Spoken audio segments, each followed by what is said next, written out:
আমাদের কি হয়েছে আমরা মৃত্যুকে ভয় পাই না? আমাদের কি হয়েছে আমরা মনে করি না যে আমরা মারা যাব? পৃথিবীর সর্বশ্রেষ্ঠ মানুষ, সর্বশ্রেষ্ঠ রাসূল দুনিয়া থেকে বিদায় নিলেন, তার সাহাবীদেরকে ছেড়ে তিনি দুনিয়া থেকে চলে গেলেন, ওপারের জগতে পাড়ি জমালেন। আমাদের কি হয়েছে যে আমরা বিশ্বাস করতে চাই না, আমরা প্রস্তুতি গ্রহণ করি না মৃত্যুর জন্য? আমি আপনি কি মনে করি যে আমরা চিরদিন বেঁচে থাকবো? আমি আপনি কি মনে করি যে আমার গ্যারান্টি রয়েছে আমি সালাত আদায় করে আমার রুমে ফিরে যাব? বিশ্বাস করুন হে আমার ছাত্র ভাইয়েরা, অবশ্যই আমাকে আপনাকে একদিন মৃত্যুবরণ করতে হবে, আমাকে আপনাকে একদিন এই দুনিয়া ছেড়ে চলে যেতে হবে। সুতরাং মৃত্যুর জন্য প্রস্তুতি গ্রহণ করুন, সুতরাং মৃত্যুর জন্য প্রস্তুতি গ্রহণ করুন। সেই দিন আসার পূর্বে, যেই দিন মৃত্যু আপনার দরবারে উপস্থিত হবে এবং মহান আল্লাহ তাআলাকে আপনি বলবেন, হে আল্লাহ, আমাকে স্বল্প একটু সময় দিন, আমাকে স্বল্প একটু সময় দিন, আমি ফিরে যাই এবং কিছু নেক আমল করে আসি। কাল্লা ইন্নাহা কালিমাতুন হুয়া কাইলুহা।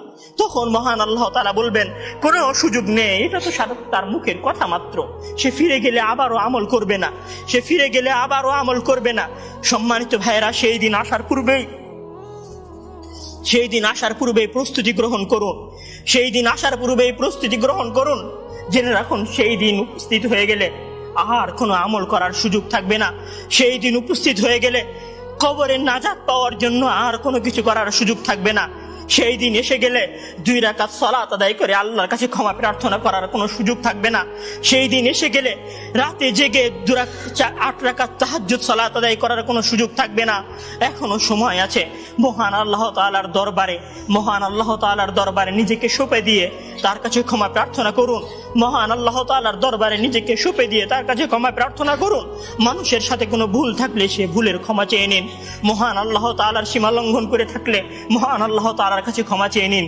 সেই দিন আসার পূর্বে যদি সেই দিন এসে যায়, সেদিন আর কোনো লাভ হবে না, সেদিন বেঁচে থাকার আর কোনো সুযোগ হবে না, 1 সেকেন্ড সময় আপনাকে বেশি দেওয়া হবে না। সম্মানিত ছাত্র ভাইয়েরা, মৃত্যুর জন্য প্রস্তুত হন। মহান আল্লাহ তাআলা আমাদের সবাইকে মৃত্যুর জন্য প্রস্তুতি গ্রহণ করার তৌফিক দান করুন। আমিন।